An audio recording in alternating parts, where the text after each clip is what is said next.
All right, guys, welcome to another podcast. Today we have a very special guest. We've been having a lot of different people talking about politics, geopolitics, CIA with Sarah Adams, a bunch of different areas other than having someone who's an actual warfighter that's been downrange here in Israel on October 7th. I have a lineup of some good friends of mine that I'm trying to get interviews for. It's been kind of difficult. Right now, I'm actually on my fourth deployment. We've served over 300 days in this current war. And today I'm privileged to have one of the younger generation of warfighters that made Aliyah from the United States. So he was born and raised well, I think you're born and raised in the U.S. if I understood correctly from your Yeah, I bio. was born and raised in Arizona. Yeah, for Born and raised in 21 years. Arizona. Yeah, Grew up most of in my life. Arizona. What you did football, if I understand correctly, in college, and Yeah, then I played a year of football in university, and during Corona, when everything kind of stopped, that really gave I think most people that chance to really think about what you really want to do in life. They kind of give a pause on everything, and for me, I really got to self-reflect on what I really wanted to do in life, and I knew I always loved Israel. I always thought about making Aliyah and moving here, but I just thought, right now I have this amazing chance. I'm playing football. This is my lifetime dream. But there was something that was missing. I kind of felt like, I see all these people born in Israel, born Jewish Israelis that are born in Israel that need to go to the army. And here I am in America, and I just live this, perfect little life almost. And I felt like I just needed to give a part of myself, especially if I wanted to live here, to do the army and not be one of those people that just takes. I wanted to give to the country that I love and not just take. When I move here later on in life, I just felt that was the best way to give kind of the give and take part of aspect of it. Just so donate part of my time and give to the army. so so my guess is tonight, or for us, it's our nighttime. Is Cameron? We were able to connect here during my break time on deployment. So you grew up in Arizona, and you essentially started your studies, right? Like a lot of Americans, responsible Americans, I guess you could say, they go and they study, they want to make a life for themselves. And obviously, you were into sports. You were on the football team. Can you tell me about what it was you were going on? Like, what was your trajectory of life, and then what was it that led you to stop that process, switch gears, come to Israel, and then leading up to your reserve or your service in the Israel Defense Forces, and so on. So what was that transition? What affected that? I guess I could say, right? What was the I feel like I have a really different story than most people. I was, like you said, like just a normal American kid. I grew up playing football. My dad was a high school football coach. That was like my dream to get obvious like any American kid to play in the NFL. So I was pretty good in high school. I was a punter. I was a kicker. So not one of the big guys, one of the little guys, but still, I was a kicker. I was pretty good. I got a college scholarship to the University of Arizona. I went there for a year, and in college, I felt like, it's a place that you really kind of find yourself. It's a time where you move out of your home and you kind of get to find yourself. And I felt like there was always missing because I grew up in a house that was Jewish, I guess you could say, because my mom was Christian and my dad was Jewish. I was never considered really Jewish, if Mhm. that makes sense. And Yeah, yeah. because of that, I just felt like there was something missing because I always wanted to be part of the Jewish community, but I didn't feel like I fit in that much because from the Bible and everything, I'm not really Jewish, fully Jewish. Just by blood, I am, I guess, technically. And Mhm. because of that, I had a lot of friends that were Jewish. I met some Israelis in college, and I kind of talked to them about the army and everything. And during that time, COVID came in, and during then there was no football, there's no class, there's no nothing. And I Really? really did a So all yeah, of that stopped in Arizona? yeah, yeah. Really? All the Wow. sports. Yeah, I think instead of having our 10-game season, we only played one or two games. The stadium was empty, and then after a certain point, we just basically Did you have stopped. to play with your masks on? Yeah, all the rules because you're Really? traveling, You so had to you're play not with only masks doing the on? laws, because it's not just the laws in Arizona. Say we go play in Yeah, California or we go yeah. play on the East Coast or somewhere, you got to go to the laws that you're playing. So at that Okay. point, basically all the sports was stopped. And That's for so me, crazy. that was the big motivation to get through school. So during Mhm, that time, I kinda lost my motivation to continue, through school because that was kind of the thing that pushed me, was mm, knowing that I had this scholarship in playing football and, knowing that was, student athlete, so I'm part of, I have to do both essentially. And, mhm, during the time that it stopped, I kinda self-reflected and I knew growing up that I always wanted to be more of a part of the Jewish community, but I didn't have, like, the religious side of it very much mhm. in my family. So, because of that, I always So you thought, "You so know what?" growing up in Arizona, you didn't go to, like, to the local synagogue or doing, I feast went days or to anything like that? my grandpa every Friday goes to the Reform synagogue, but it's not Mhm. like Israel at all. It's kind of, people drive there. It's the very Americanized Right, synagogue. right. That yeah, so it's like the very Americanized version of Judaism, which I Yeah. never felt like that big connection to almost. And I Mhm, really wanted to do a conversion, but in America, the way you need to do the conversion is very different doing it in America than it is doing it in Israel. mhm, So I always thought that was something I could do later in my life, was to do the conversion and become more part of a Jewish, part of like the Jewish family almost mhm, later on in my life. And during COVID, I really thought, you know what, why not do it now? If I want to move to Israel, I need to learn Hebrew. I need to start having my roots there, friends, maybe a girlfriend, get married there. So I need to, kind of figure things out instead of just throwing myself off the deep end and moving there later on in life. Is kind of the way that I really looked at it. And I also looked kind of as myself. I wanted to be part of the bigger Jewish community, and I just felt that there are these Jews that are born in Israel across the world and they don't have that option. They don't have the option like me to think at home, "Do I wanna do the army? Do I want not wanna do the army?" I just felt like that I never felt that was fair, and I really wanted mm, just to be a part of that, the kinda just become Israeli, if that makes sense, and for mhm. me, a big part Yeah, of becoming Israeli is the army, and in the army, that's where I learned 'cause everything. yeah, just to give people context, so in Israel, anyone who's a citizen of the state of Israel, it's mandatory service. And then you have exemptions. So you have exemptions for the minority groups, like the Christian Arabs, like Bedouins, like a bunch of different minorities. And then, of course, you have some yeshiva guys who go to yeshiva and they get an exemption because they're signed up for a particular yeshiva that is getting the permissions to basically have the exemption of military duty.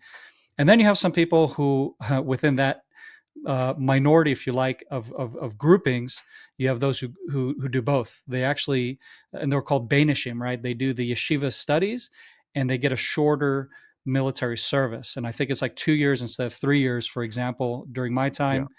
Um, and Yeah, still the so same. you're in the states, and like you're saying, for you, those who live abroad, Israelis who live abroad, they're exempt from military service. The Israeli the nation doesn't expect you to make uh, to make a trip to Israel for 3 years and then go back and continue with your life as normal. So it's only for those who live here. So what you're saying is you wanted to be part of Israeli society, even though you were exempt completely. You didn't have to come here Completely to exempt. Israel. You didn't have to do your military service or any of that stuff. Yeah, Yeah. exactly. I mean, I wasn't like I said again, I wasn't even considered Jewish, Right. so even And even further than more exempt. exempt. Yeah. Exactly. Exactly. So I'm coming from like the most outsider place you can really come from, I guess. So, but I like I said, it just you could I always felt it in my heart. It's just a gut feeling. It's one of those Yeah. things. I kind of stuck with my gut feeling, and until this day, I mean, I have no regrets. I'm super proud of what I was able to accomplish during my time, and I'm still accomplishing things now. So I'm excited for the Yeah. future, and I'm very proud of what I've done in the past. Dude, that's super cool. So you came Yeah. to during COVID, and what did you do and what led up? How did like explain the process? You got here, what were you doing? And then how did you get into the military pipeline? Where did you serve, etc.? Mhm. Yeah, so basically I got here, I took one of the only flight there was one flight for Aliyah in the middle of COVID, the All airport was right, that's closed for right. a There few were months. less So flights too. I got Yeah. a special flight to get on that special flight, actually, I had to lie, saying that I had a place of residence and everything because I wanted to come so bad. So I had to lie to him saying that I'm staying at a friend's Airbnb, I gave him a fake address and everything. So basically, I got to Israel. I don't know anyone. I don't We're have any we're we're family. I have we're no we're gonna friends. blot that out from the Yeah. broadcast. No. I'm sure they know by now. I mean, I'm sure they know it. Yeah, yeah, yeah. That's funny. Yeah. So I had to lie to him about a few things just to get on the plane. I Yeah. get on the plane and I get here and I don't know anyone. I don't know the language. I don't have any friends. Wow. I don't have any family. I used to have No some cousins family that at all here? Nothing? I used to have some cousins that lived here. They moved back to the States about 10 years ago. So Crazy. no family, no friends, no connections, nothing. That's And amazing. basically, I got lucky because the guy and as during COVID, we had to go to a COVID what's called like a COVID hotel for That's like right. 10 days, That's and I got right. lucky. The guy next to me was Yeah. about my age, and he was like, "Look, I'm doing Garin Salah, which is a Right. program for lone soldiers, basically to do the army, and they go through a not showot. They go through like a 3 4 month program for the army to learn the language, to learn about the army, the different units. And it's well, honestly, it's one of the best programs I think for lone soldiers. I ended Mm. up just from him getting someone's number and getting What do into they this do what program do with they him. do in that program? Like, how exactly does it help, do they give you information about the military? Do they Yeah, advise you so where you basically should go and that kinda stuff? it's groups of anywhere from 12 to 25 people, and you all live together. So they put you most of the time it's on a kibbutz. I was lucky. I was put in Ranana in the Merkaz Klita, in like a little living Kibbutz center Ra'anana? for yeah. Not kibbutz Ranana, yeah, basically. But most people go to little kibbutzim, and that's like your family. So you're a group of like Right. 20 people. You live together. You have someone from the army that Mhm. comes that basically lives with you, that talks to you about the different jobs. You have another person that comes to teach Hebrew, and it basically So just the person in really the military, integrates they're you. active duty. Not combat. They're active in Sidir. They're in their like mandatory service, but it's like Right. a mashakit. It's like a girl that her job is basically to work with lone soldiers, Right. and But you they have have an a few. active duty person with you, and they're giving Yeah, you the ins and outs of the military. exactly. As they're in the military too, so it's the That's most cool. updated information you can get. And Exactly, it's the it's most basically their current, job. Hmm. right? Because, like, talking to a guy like me, you're talking about what reality was 20 plus years ago, and how Yeah, relevant would that be everything for changes. you? Yeah, everything changes. Hmm. Hmm.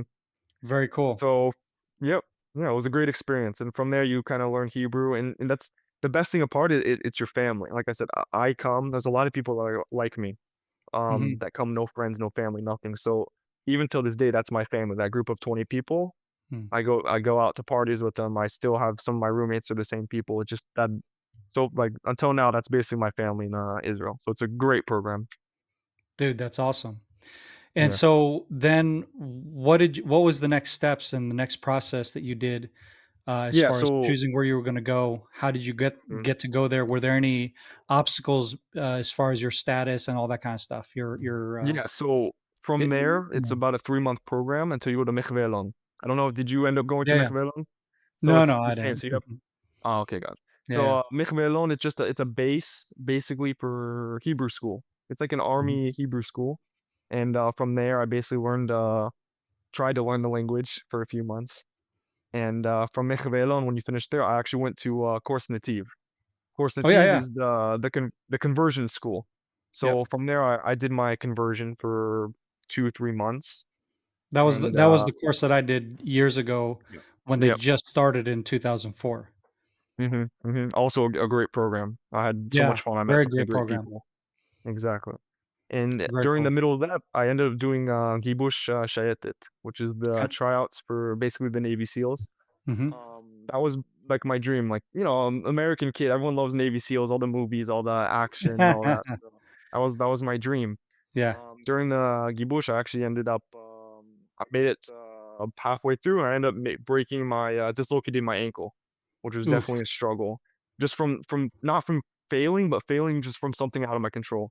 It wasn't that I wasn't Right. good enough or I wasn't able to complete it. It was just injuries, which happens, Yeah. just like in football. That's like in Exactly. anything. Injury is just a setback. And So that was during the Gibush period that you that dislocated was your during ankle? the Gibush. Okay. Yeah, On what yeah. day? On the third day. Dang. So Yeah. Yeah, towards the a end. little after half day. Yeah, a little past halfway, like a day after halfway. Yep. Man, man. But in the end, it turned out really good. I love the unit that I got to, so I turned Oh out for yeah, the best. we'll get to that. We'll get to that. Yeah. So Definitely one from of my there, my favorite units in the oh yeah, country. and I think it's one of the least Well, talked about too. and the Maybe least talked about. it's starting to pick. Yeah, yeah. So that's exactly why I wanted you to talk about and have you on the podcast was or not was is because of that. Mhm. Because most of my buddies who I know in that unit, they will not talk, they will not show their face, they will not, and it's just the way it is with this unit, I'll like tell you, I like a had lot of these friends. units, they're pretty awesome, I had friends for the 2.5 years I was there. Didn't know where I was. Never knew what unit. I Right. never told them nothing. Didn't tell any Yep. stories. I honestly, I probably wouldn't talk about it except for the story that I have about 7th October. Yeah. If that never happened, I probably would, never talk about, my service. It's Right. just something that they drill into you. It's just It, something and that, it's also is right, culturally there in the and unit. it's also the missions that you're doing are very classified missions, Mhm. and yeah, I mean, I know a lot of the stories on the inside. They're never going to see the light of day from on this podcast or any other podcast. It's just for our sit down conversations, having coffee, and we say Yes. coffee, we mean real coffee, not the mud water you guys drink in America or dishwater. Yeah. Sorry, the From the basically mud water with coffee, the Turkish water blue with coffee. coloring.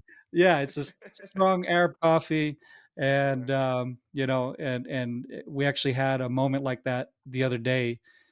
We had a visitor from the one of the Green Berets, like an old school Green Beret, and some other guys, another colonel from the army, and so on. And so it was one of those weird things where we had a very important mission, is all I can say, and at last minute got canceled, and we were supposed to meet these guys the next morning, but then we basically hit them up and said, "Hey, we're already on in kit and everything. We were on our way to the mission," and so we ended up regrouping at the Nova Festival, and so for the very first time since October 7th, my team was there as a whole for the first time. And this is, Oh, wow. was it over 570 days or whatever Yeah, when we sat? almost, yeah, 2 years, yeah.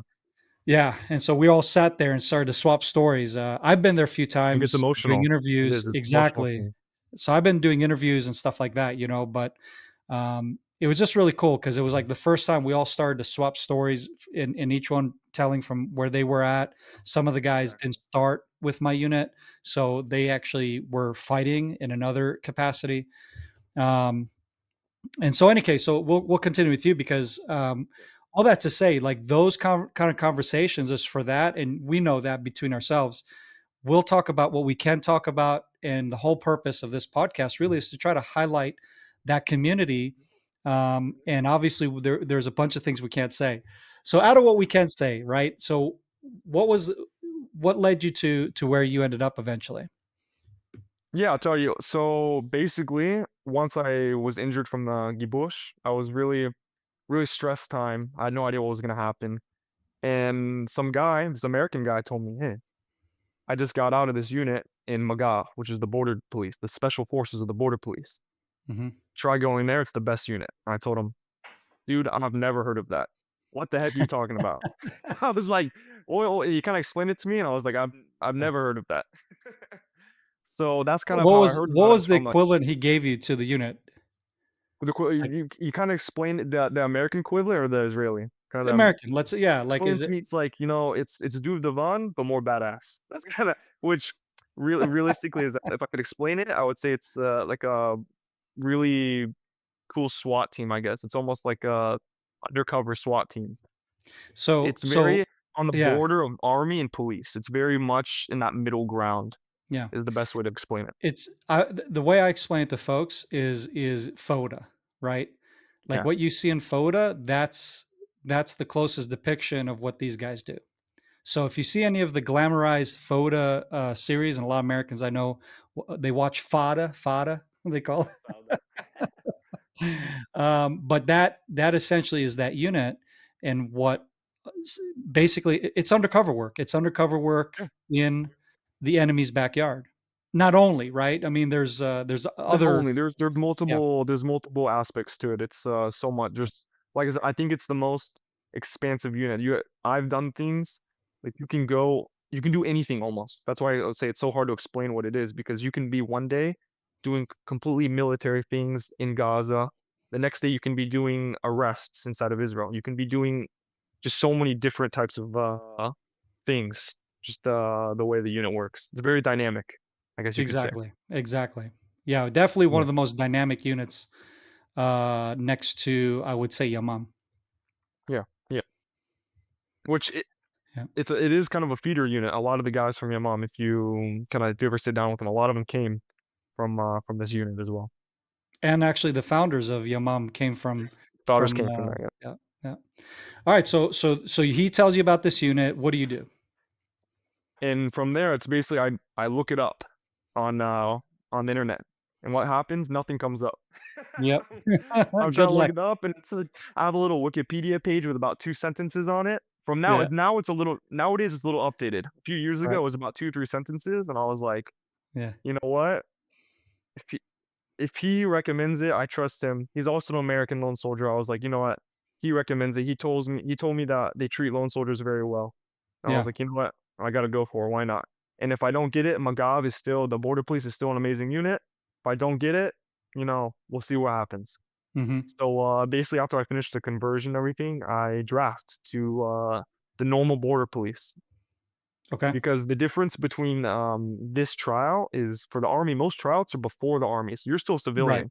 So during Well these well tryouts, well, we there's talk about the rules. tryouts for the Army, so Mhm. so people understand for context, we're talking about the tier Yeah, 1 units, for the of the tier one, military. mhm, Yeah, exactly. yeah, You're still civilian. You still have rules. You got to sleep 7 hours. They can't touch you. They can't. There's no shooting. There's so many different rules. And the yeah. difference between this tryout for the special forces of border police is it's after training. You are a soldier. After So you're already a yeah, exactly, after exactly. you're yeah, You're a you're government property. full-fledged soldier, exactly, Yeah, yeah, and they can do whatever they want. You have shooting, you have everything.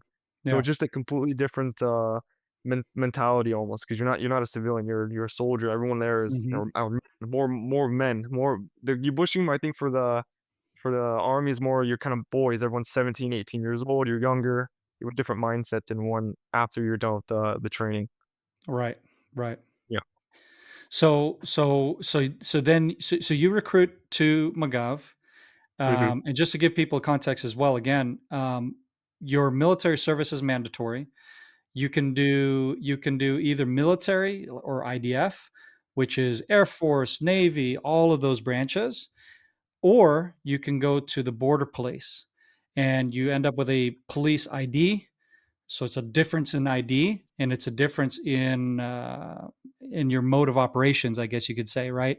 But essentially, that is your mandatory service And it's a pipeline. different type of people that go there too, because it's a Yeah, very small group. There's only like 4 or 5, I think it's 5, 6,000 border police, and it's you're getting a totally different experience of Israel, because I served right. with Zulus, I served with Arabs, I served with Jews from everywhere. It's just a totally different type of people that go there as well. So Yeah, I got yeah. that totally different experience than people that are going to the army as well. It's a very So, so tight knit group as well. You kind of know everyone. So you exactly, it's a smaller pool of size, right? As far as Yeah. recruitments, and so then you get recruited into Magav. That's the pipeline you choose, and then what's the next thing you do? So I get dropped into Magav. I go through the 4 months of basic training, Basic and during training. these 4 months, about halfway through, they ask people who wants to be the best of the best, who wants to go to the special forces. Is from there, you kind of have to get a recommendation. After you get a recommendation, you join kind of a group of people that also have your type of recommendation that they think that you can pass the tryout, and you train with them. Who So as recommends everyone you? else is your commander. Basically, your Your commander has commander. to give you Mhm. recommendations saying that you can pass. And it's kind of funny too, because they have a big competition. All the commanders have a competition. How many people they can get through. Ah, They okay, really want the best, and they only recommend people they really think they can pass, because that's interesting. you have like almost like a competition of if they can get their guy through. That's awesome. So yeah. So after that, you basically join a special unit. You're kind of on the side, and you just do. everything everyone else is doing, you're just being doing double. If everyone runs 2 miles, you're gonna run 4 miles. If everyone's doing 20 push-ups, you're gonna be do 40 push-ups. You're just kinda doing just so much extra stuff on the side just to get you ready for this tryout. Right, right. So they Yeah. start treating you different altogether before you Yeah. even started the tryouts. You're completely on the side. Yep. Cool. So what's the Yep. next thing that So from there you're allowed to share? yeah, yeah, yeah. No, no, no, of course. So you go through about a month and a half of kinda being on the side with all the other guys that are got the recommendations, and after that, you basically, you go to the tryout, and you get the date, and then you come to the tryout ready, and, you just give your best, and you don't know no one you no one really knows what they do there. I mean, it's, no one talks about the tryout, no one knows what's gonna happen. I mean, you can kinda You have guess because a nothing lot of to the know guys of what to expect, you in have other words. nothing. They Huh, change it every year epic. a little bit. You can kinda you can base and you can't really base it off the other tryouts because, like, again, I did it for the Navy SEALs, so I was in the ocean, I was swimming, I was doing completely different things. So I Mhm, had no baseline of what's gonna happen. I just told myself, I was like, "Listen, this is my last chance. I'm basically gonna go until I pass out or I pass." Those are mhm, basically the 2 end goals that I had. So I was like, "This is my last chance." yeah. So yeah. So you make it through the tryouts? Yeah, yeah, so it's a 5-day long tryout. I make it through, and, basically you all the guys that finish, you basically stand in a chet, you stand in, like, a U shape, and they just read names on the last day. As you're barely standing, you know, you're tired, you wanna fall asleep standing up, kinda tired, but, and when you read your name, it's like you're brand new again. It's almost like, all the energy just comes back, and you're just the Right, excitement is unexplainable because right. of, what the accomplishment that you feel. What would you say was the hardest thing for you, if there's anything you're allowed to share? Yeah, yeah, the hardest thing for me was definitely the Hebrew. I mean, my family Mm, doesn't speak Hebrew in America, and to think I'm giving all this physical effort, but I'm giving double or triple the mental effort because I'm dead tired, and I still have to listen to the Hebrew just like the Israelis, right. and I just felt like mentally, I just had to be that much stronger just to do it in a Mm, different language. Because again, it's not my first language. When I mhm, first started the army, I was my Hebrew was not very good. yeah, So, just getting through that barrier, the language barrier was very difficult, but I felt like when I did this trial, I was, 21, so I was a year or 2 older than everyone else, so I had that year or 2 of experience. I also was just coming from playing collegiate, football, so I had a little bit of edge. I felt right. physically and mentally, which really pushed me, to Mhm. finish push me to the end. That's epic. So so then what's the next phases, that you do in order to as far as, to become the operator that you ended up becoming? Yeah, so you're gonna go to, basically you're gonna pass the Kibbutz, and the unit's name is Yamas, which is, I guess in English it would be the undercover unit of the border police. I guess is the best way to say the Yeah. acronym. And from Yechidat there, you're gonna go to Mistaravim, Minsk, which yeah. which i Yep. which is the unit of Arabic dress like alike. It's a slang kind of a word even, in the Hebrew, that we kinda created back, in the pre-state of Israel. I don't know if you know the history of the Mistaravim, Mhm. but, I can recommend a book for you if you'd like.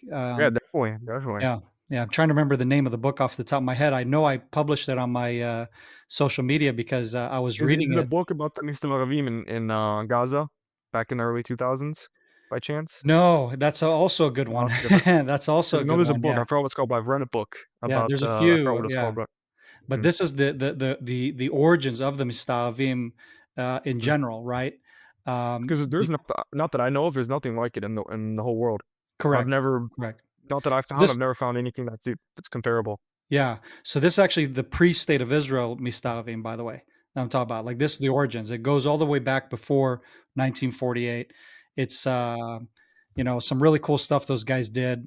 And anyhow, it's a very interesting history, and essentially it gave birth to the history of these amazing units like Duvdevan, like Yamas, and a few others, and also eventually what Yamam does as well, right? I mean, Yeah. they also have their own, The uh, Shabak, they all have their own little yeah, separate units inside yeah, of it, yep. and then there's a few more that I can leave unnamed, but Mhm. you know, we have quite a few of those now. But that's Yeah. the origins, and but I would say Yamas is definitely the at the tip of the spear of these Mhm. Arab-like units, so to speak, right? Because the whole purpose Mhm. is to look like and to sound like and and to literally embed yourself within a certain population, a certain part of the country, which every town, every area has different dialects, has different type of clothing, different type of fashion, you name it. So it's a very amazing unit because just to think about the fact that you have that capability, I don't think the U.S. military has that capability, for example. No, no. Yeah. So Yeah, it's definitely a very unique area of specialties for yeah, sure. because normally what they're doing, they're paying locals to Yeah, to give them give them the human, information. but you're the Exactly. one It's who's like doing the human human. intel. Yeah. So cool. So you're now so you make it into the unit. What pipeline are you doing as you're starting your specialty training and all that kind of stuff? Yeah, so from there, you're gonna go to the course, which is like a Hmm. 3 to 4 month, course, and basically all it is just shooting. Every day, they train you on a different type of shooting, and you have a test. If you fail that test at the end of the day, you get kicked out. So it's Hmm. basically every day it's just test, shooting No test, shooting pressure. test, shooting test. That's no pressure. Exactly, no pressure. It's and that's the number one thing about the U.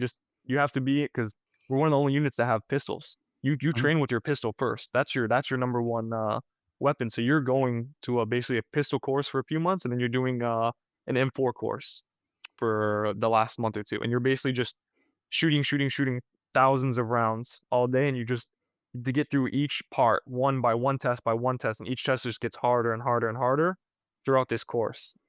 And at the end of the course, basically you get selected to which area you're gonna go. So there's multiple areas where each unit is overseen.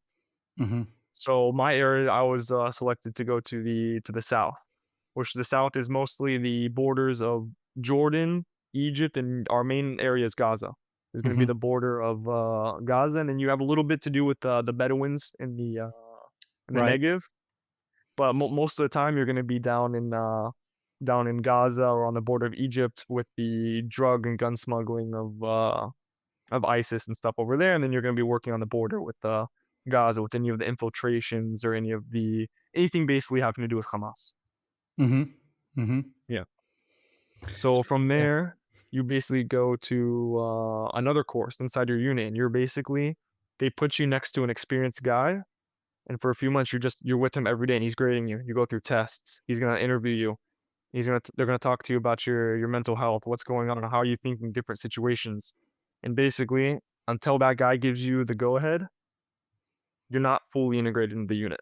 You basically have to get an experienced someone like that's in Keva, which is someone that's signed like their actual job is to be in the army. It's not their mandatory service. They have already finished their mandatory service and they're doing extra time. Mhm, Basically has to write off that you're ready. During this time, you're still going on missions, but you're more watching and you're gonna get tested. One of the unique things about this unit is you go on a mission as a almost as training. Your training is the real deal. So mhm, my training would be going to Gaza and having to go against all the protests and the riots and stuff there.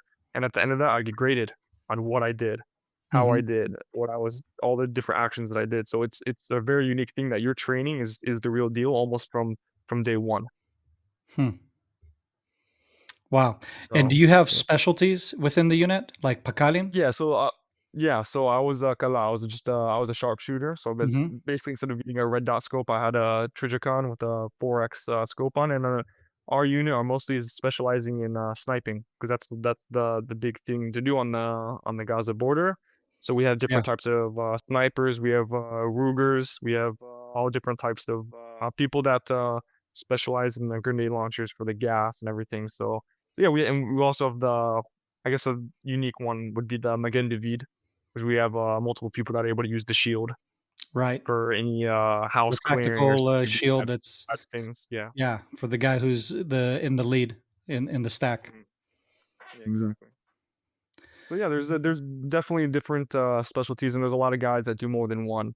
So it's Mhm. very again, it's a very dynamic thing that depending on what mission, who's the best at each different job, can kind of switch around a little bit Do you on have do how you you're have going to do breachers? the.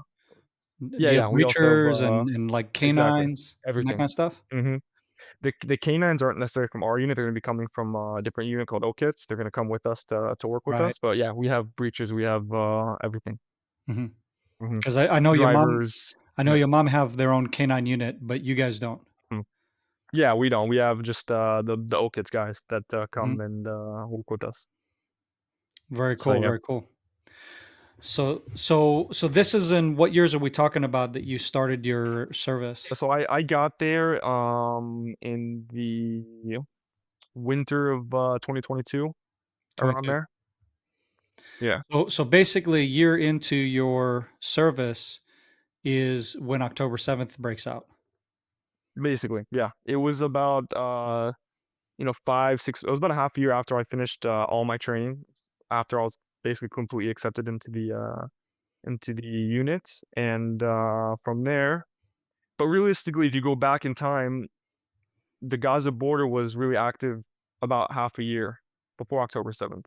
Okay. So I was there every single day for 6 months before October 7th with them, all the different riots and them breaching the border and all the different things that all the different chaos, all the chaos that they're trying to cause in the border. We were one of the only people that really specialized in having to control that area.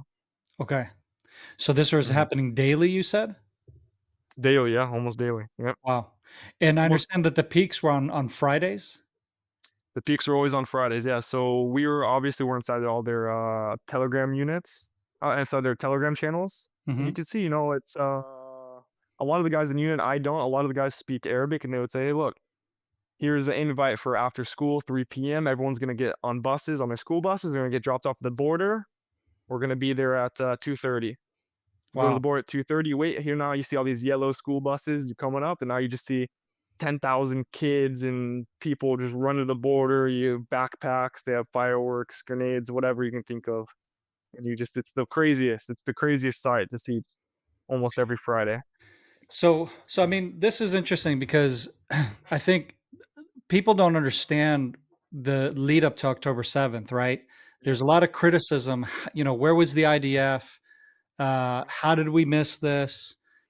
I think what people don't recognize or realize is that, like for you guys, this was like a daily occurrence. Yeah. Yep. The We the were there the from the the beginning. Yep. riots, the rushing of the fence and breaching and so on, hmm right? I mean, this was a daily occurrence. Yeah. And this isn't, I wouldn't even call it riots. I mean, this is shooting every day. You're getting shot at. You're getting Molotov They're cocktails. You're shooting shooting at back. you. This is, They're yeah, shooting this at you. is this is we use armored vehicles. We specialize we have specialized armored vehicles that we can basically shoot out of to Right, long right, like right, right. stabilized vehicles that you can shoot out of. And it's almost every day that it's actual fighting. It's not gonna be Hmm. fighting like you're inside Gaza face to face, but it's almost like sniper battles almost every day. This was the thing that Crazy. was going on for a few See, they don't, months before the lead up of October 7th. see, they don't talk about that. All you hear Yeah. on the news is how one of our snipers hit one of their kids or innocent bystander or a reporter, right? Um, and now, like when we look at post October 7th, and we can ID these so-called reporters, right? Mhm. Like freaking terrorists or UN or United Nations workers who are also terrorists. They're on the payroll for Hamas, while on the payroll for United Nations, while on the payroll for Al Jazeera, while on the payroll for Reuters, and the list goes on.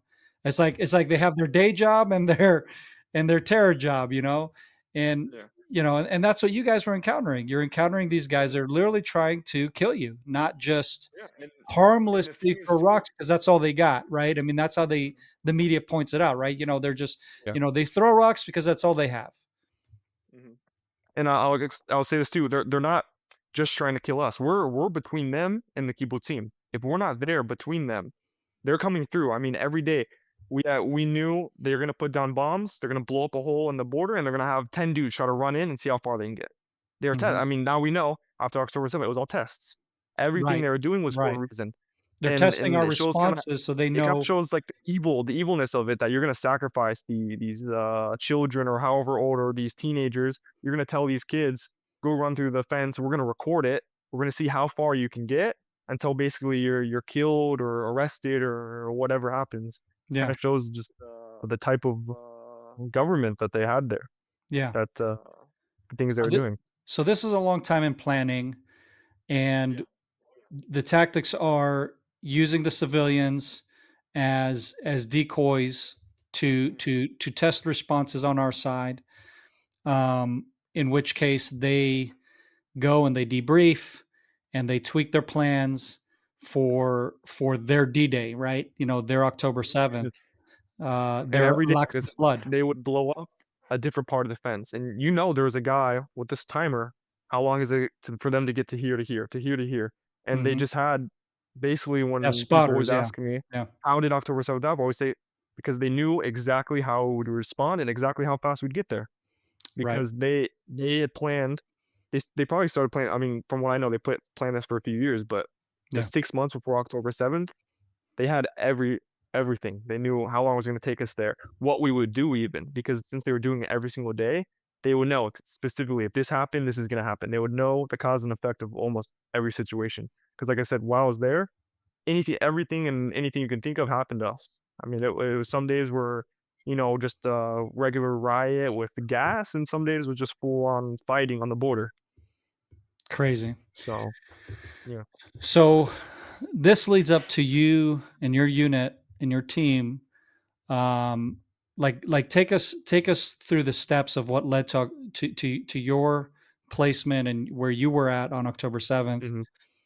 Yeah. and what was your guys' response? Yeah, yeah. So, I'll talk to so a few days before October 7th, so you're talking about 5th and 6th. Basically, our main job is to protect. That's why our units are. Our unit is there because we specialize in, basically close quarter combat, kind of like a SWAT team. That if Mhm. there's any terrorists that come from Gaza into the kibbutzim, you need to have a specialized unit to be able to go house to house to Right. clear out the houses and to try to save the civilians, because you're not going to send the army with tanks and airplanes to try to save the kibbutzim, because you need to have a very specialized unit and mission to be able to do this. To do So hostage mostly rescue. that exactly, hostage rescue, and, Mhm. to be able to go inside of these little kibbutz areas. Did you want me to explain kinda what a kibbutz is, or do you think most people kind of know? Oh yeah, go ahead. Explain that actually, because Yeah, that's a so, good a point. kibbutz is, basically just a little, settlement. They range in size. Some are 100 people, some are 400 people, and they're just a little most of them are farming, settlements that are just, all throughout Israel, but a lot of them are concentrated on the Gaza border. And these places, if you think of it's very suburban. You think about America, it's almost like a suburbs. It's basically a lot of houses that are very close together. You kind of surrounded kind of by farming land. That's the best way I kinda it's kinda like a suburb area Yeah. of America. That's what it mostly reminds me of. Yeah, and most of the So kibbutzim, so the foundation of the kibbutzim was basically from Jews who came from mainly Russia, and it was this concept of like this communistic, we share everything and what have you. And so throughout the years, they've actually refined it because they realized it got a little extreme on all this common everything, all the common everything, to where you can nowadays, have a most of them are a little capitalistic, but, yeah. yeah, yeah. So now they're A little more different nowadays. yeah, now they're more independent somewhat, you know, so the guy who works, let's say, in some high-tech company where he's making millions, all those millions aren't going into the kibbutz, whereas the dude just farming, making a few tens of thousands, you know, in contrast. So you're basically protecting these kibbutzim, and, yeah. What was Yeah, yeah. basically we're the point of the unit is to be able to cover, so we don't sleep at the army bases. There's army bases close to most of the kibbutzim, but we don't sleep there. We sleep most of the time just in empty houses inside the kibbutz, because the whole point is for people not to know we're there. We're Okay. supposed to just blend in. We walk around in civilian clothing. At night, we go play soccer at the soccer field. We basically look as though unless we're doing missions, we look as like we're with citizens. We're just people hanging That's out. cool. Something Okay, like so yeah, I didn't know that that was the level of how you guys embedded yourselves into the local, because that's the thing, right? You're in a local community where you yeah, would stick out like a sore thumb, but exactly. you guys are basically Because making it look we're like so yeah, close, he came so close to the border, some guy in Gaza with a telescope can just look across the border and see, "Oh, I can count there's 20 dudes in uniform there, there's 20 soldiers." right. So, it was kinda to counteract that. Nice. Yeah. So So, yeah, from there, it's basically, every day we're going to the border, and our unit is pretty good at, or I guess the word on it is just Tosh. We're pretty good Tosh. So Tosh is kind of the way you describe the how comfortable your military service is. So right. a lot of times we go home, we do rotations. I go home on a Thursday, come back to base on a Sunday, and kind of rotations like that. And this Thursday it was my turn to go home. So I'm packed, I'm ready to go home. I go home, and Thursday night we have Kbatsa. So The we day that come you back, get which off. happens pretty common in our unit. Our unit has very good Dosh. We have a lot of, we're home, but Yeah. it's a lot of go home for 5 hours and come back. Right, right, We right, used to have, like, right, a lot of right. jokes about Because you get right, right, it. right. So You get like mhm, patzot, right? Yeah. yeah, yep. You get that phone call, you look over at your phone, and you're like, it's your command, you're like, "Oh, crap. Now I'm going Right, back right, to right, base right now." right, right. Yeah, There goes my yeah. weekend again. So mhm, mhm. So, I head back and, I go back to basically where I was that same day, and, basically, they give us a little warning saying, "Hey, guys, this weekend, we need to be ready. We have, basically some intelligence that, there might be, like, a small intrusion, Okay, 1 or 2 people." And, again, this is a normal thing. No one thought about it because we get this every weekend. Every weekend, we have intelligence that 1 or 2 people are gonna cross because at the end of the day, if we didn't stop them from crossing the border every day, they would cross. right. So it was pretty realistic, intelligence, I would say.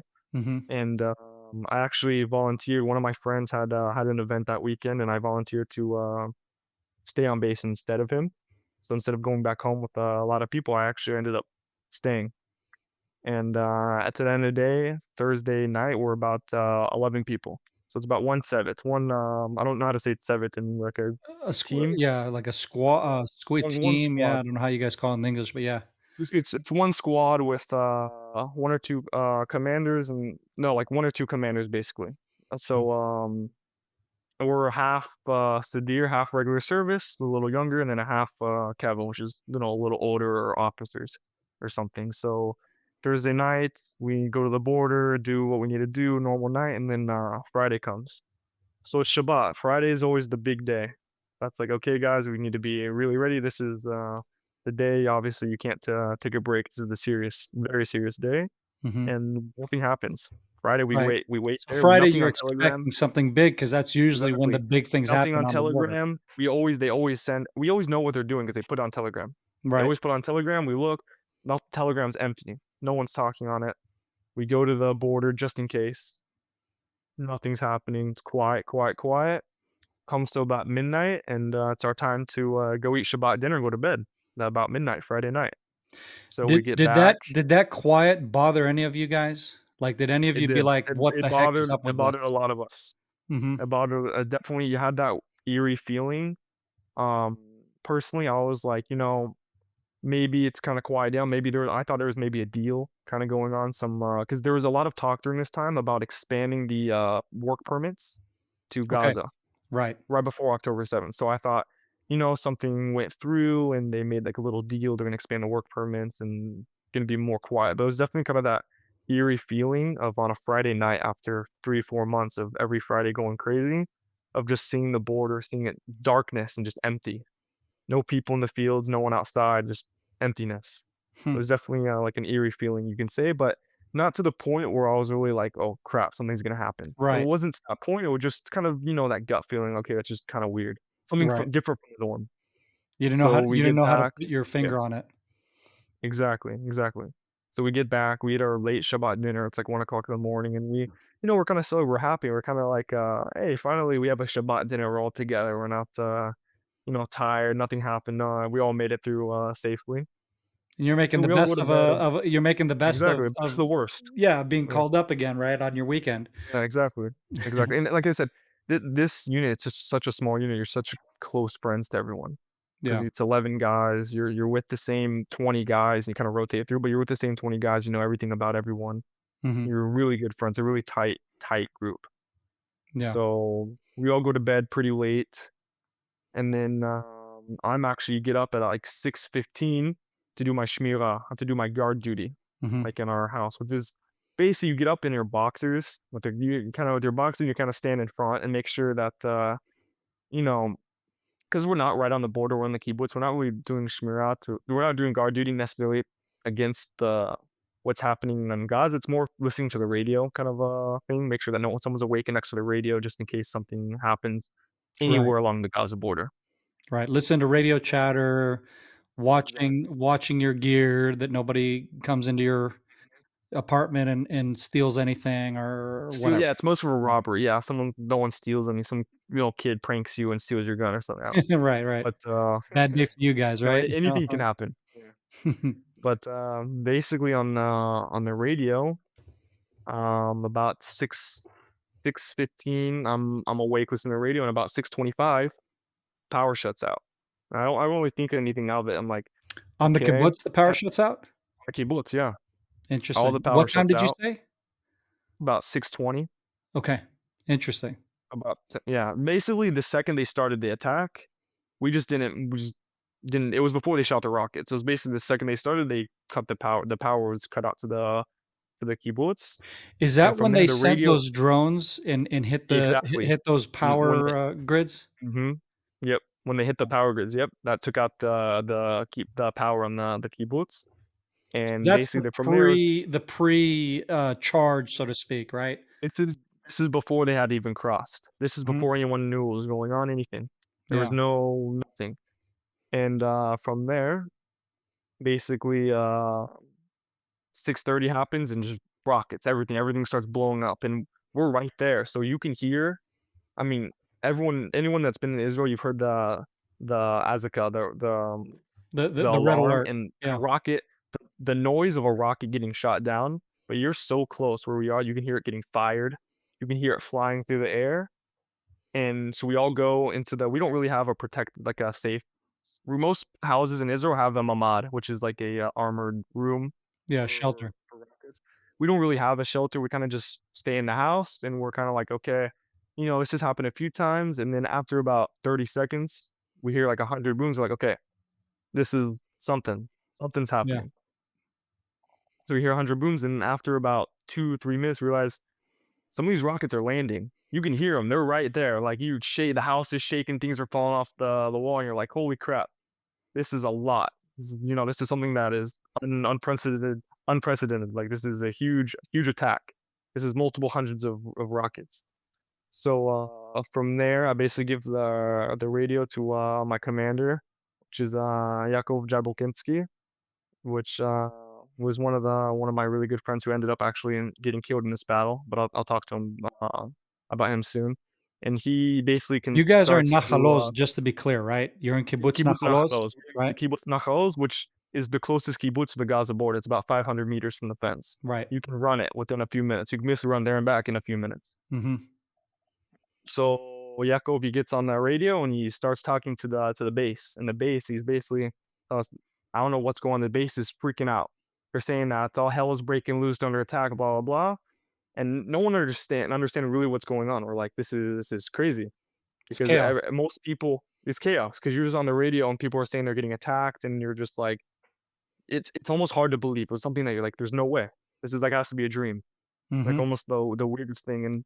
And from there, we know the second we hear that something's happening, we genak batsa, which is we get jumped. You jump into your gear basically. You got 30 seconds. You gotta put everything on. You put your shoes on from go from your boxers fully geared up. You got like 30 seconds to a minute, and we're all kind of it's almost weird to say it, but it's almost like you had that, like, almost excitement. You're like, "Wow, we're actually going to fight." You kinda have, like, that weird excitement, like, you train for something so Sure. long, and then, like, when you actually do it, you have, like, that adrenaline rush. You're like because for us, we had never had something more than them crossing the border a little bit, and I was new to the unit, so I kinda had that adrenaline rush, like, "Holy crap, I'm finally getting to do the job that I've trained for the past year," Yeah, I which mean, is in your yeah. generation, like when I try to explain it to folks, because we deployed with the paratroopers, the enlisted guys, right? The 35th battalion, and it was like really weird because we all have like 20 plus years of experience, and we're deploying with these kids like yourself. This is your first war. This is your Yep, first like exactly. real deal, you know.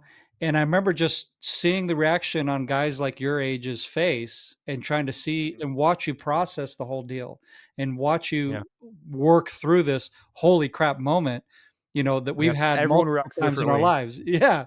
Because once you've been to one war, You never know what you're gonna do until you're there. It's correct, definitely one thing I correct. experienced that day. It's like everyone Exactly. reacts differently, and as much as you think you're ready for something like that, you Yeah. never know how you're gonna react. Yeah. Never Yeah. know. Yeah.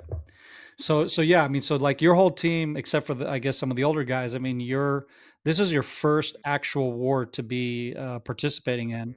Mhm. Yep. Other than your I mean, your unit does have a Oh, lot of missions, border skirmishes, I guess, would be the right? best. Kind of border skirmishes and then arrests. A lot of arrests, but this is something I mean, a base under attack is unheard of. Yeah, yeah, So this was something that is totally different. and or So kibbutz, like a whole kibbutz slash exactly, the and whole or kibbutz. country. Exactly. Yeah. So from there, I basically one of the funny stories I was telling people, I sent a text to my dad saying, "Hey, there's rockets in Gaza. I'm okay." I mean, I basically told him I'm on the border. It's all good. So the time difference for us it's 6 a.m., but for him it's like 9 p.m. He's still awake, and Uh-huh. it hasn't gotten to the news yet. And he's like, "Okay, I trust him." Yeah. Because he has the red alert on his phone, so I knew that he was awake and knew that there was rockets and everything. Right, right, So I right, right. basically sent him a text saying, "Hey, don't worry." Sent to my parents like, "Don't worry, it's I'm in Gaza, but I'm on the Gaza border, but it'll be okay." So I was definitely I'll get to that later, but that was definitely one of my biggest mistakes that day. But Hmm. from there, basically, our we got our mission. Our mission was, hey, we got to take our unit and we got to go to this base, and we basically got to go help the Golani soldiers that are there. Right, because there's a As we're division of Golani guys. exactly, and as we know at the time, I mean, there really was no one there on the border. There's these bases are empty.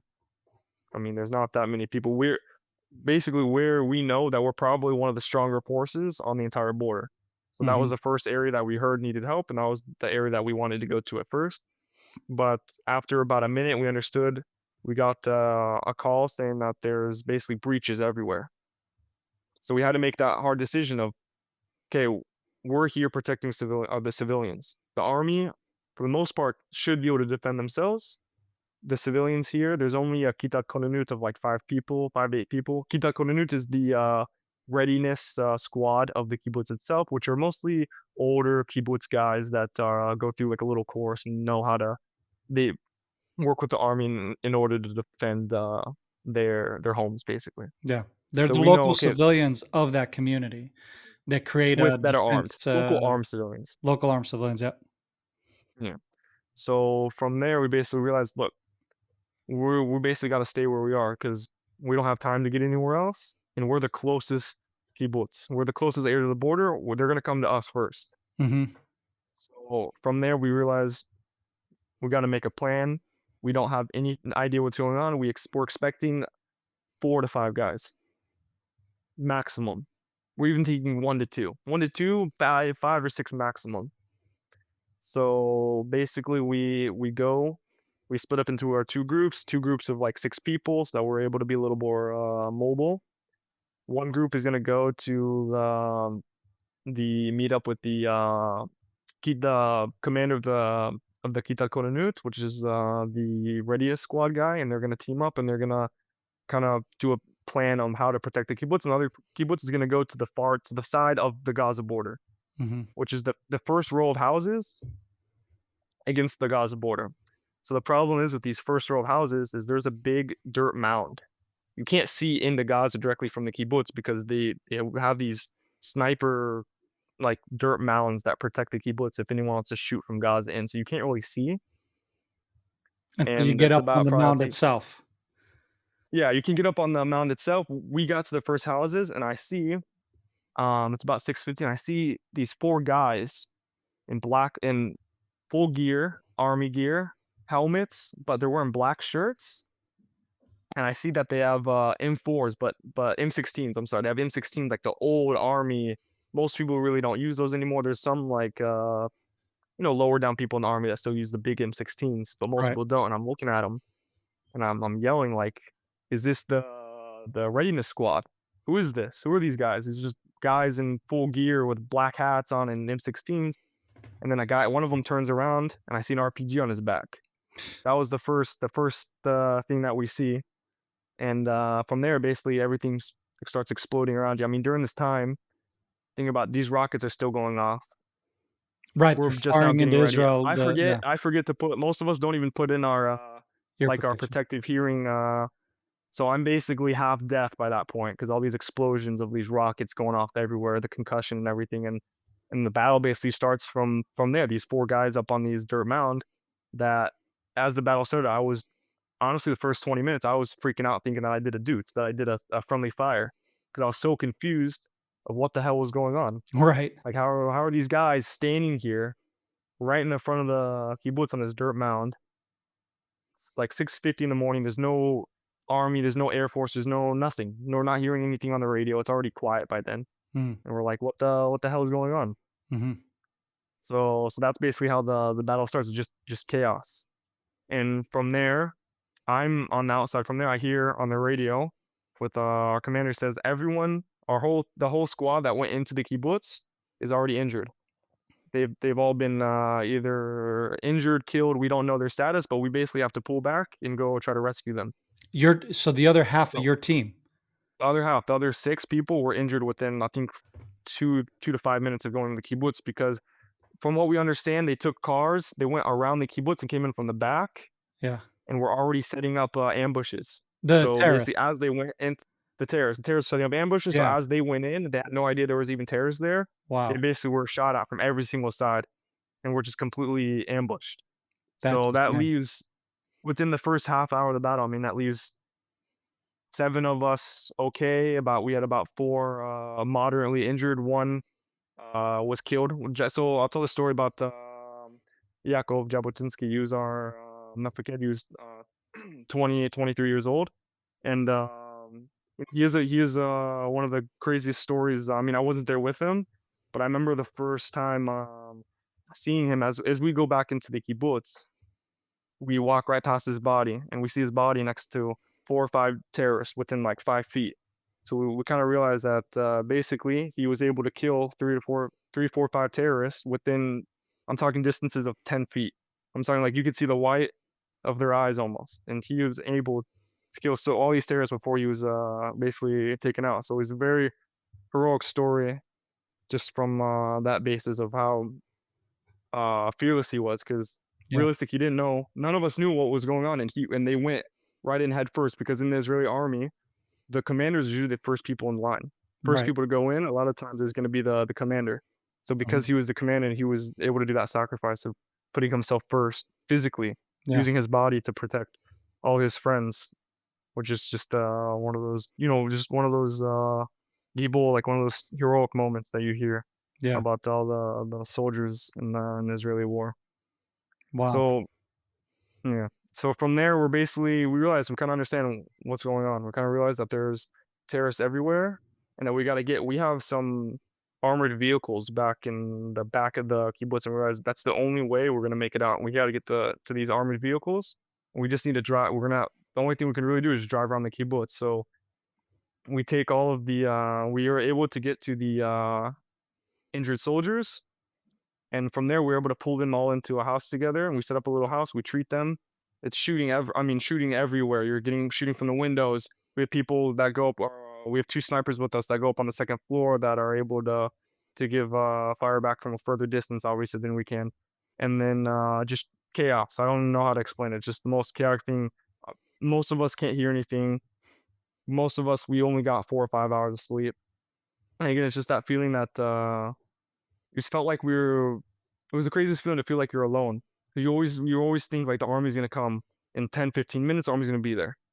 And the understanding as we're in this house, treating the wounded, and the radio's quiet, we kind of have that understanding that, look, we're here by ourselves, basically until the end. Yeah. or No we're one's probably coming. not making it out. No one's coming because the radio's quiet. We kind of get to that understanding within the first hour as we're all together, and you can see it on people's faces. It's not that it wasn't like the fear, but you could kind of see. I remember looking around one time, and you could just see the people's kind of the faces of not hopelessness, but it's like kind of just a little bit of that fear coming in of knowing like we're by ourselves, and this is probably it because we're surrounded, and there's only 6 of us that are really able to fight because the rest were shot in the legs and the stomach or different areas. Mhm. And from there, the we were able to make it out basically by the other heroes that were with us, which was the Kitat Korenut, which are just civilians mostly. They're not even they're trained, but they're not.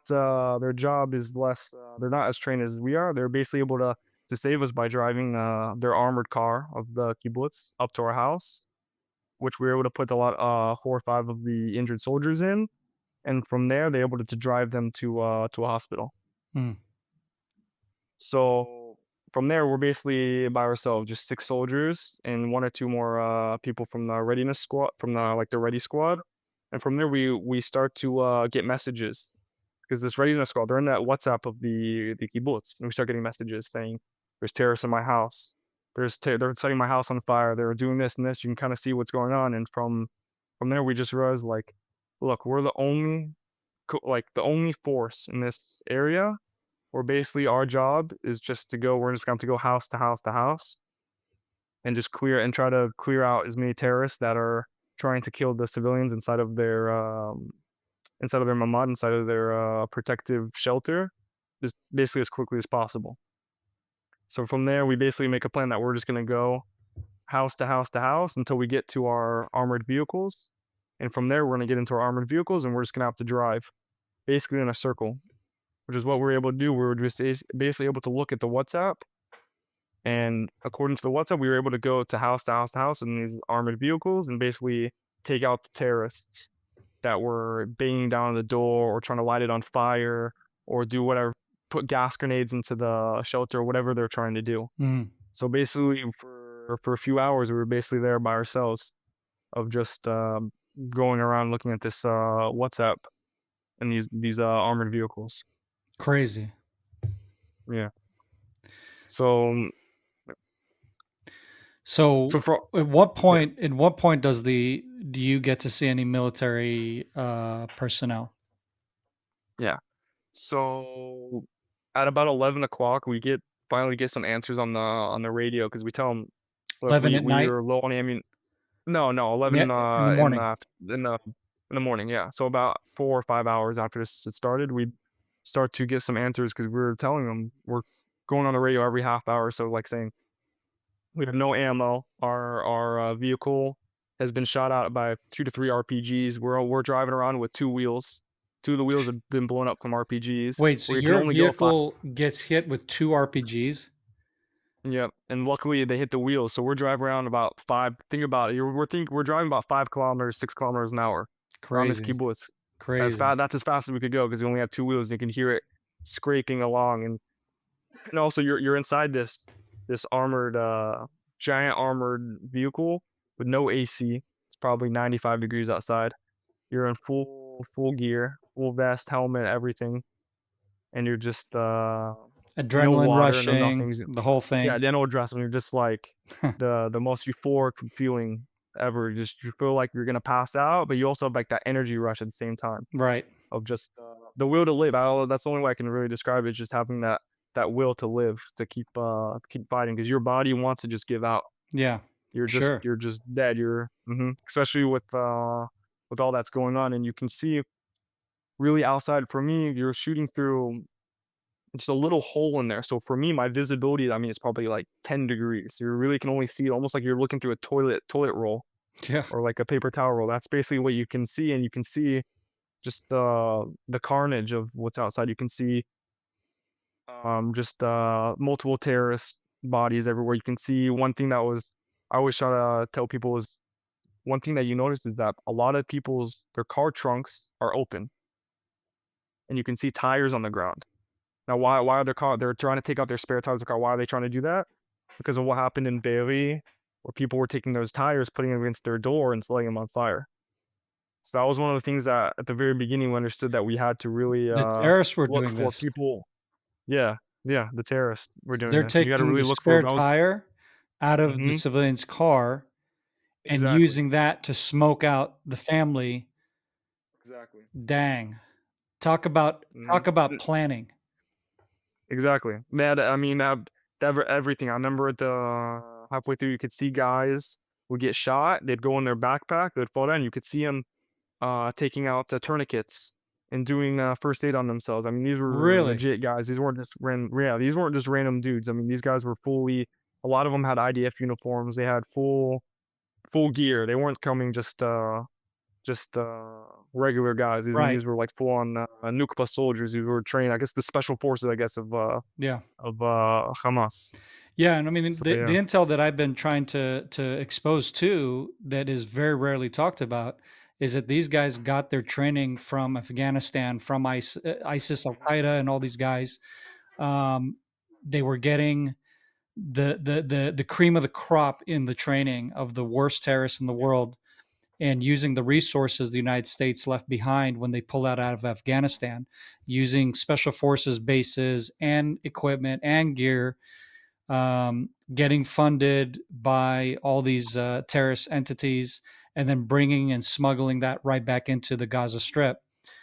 Um, and so, yeah, And one that's what thing you encountered. also was yeah, and another thing that was crazy. I mean, I never after the battle was over, we'd go around and obviously we're checking the terrorist bodies, and all of them have radios. Because All of them have food. They brought dates. They brought water packs.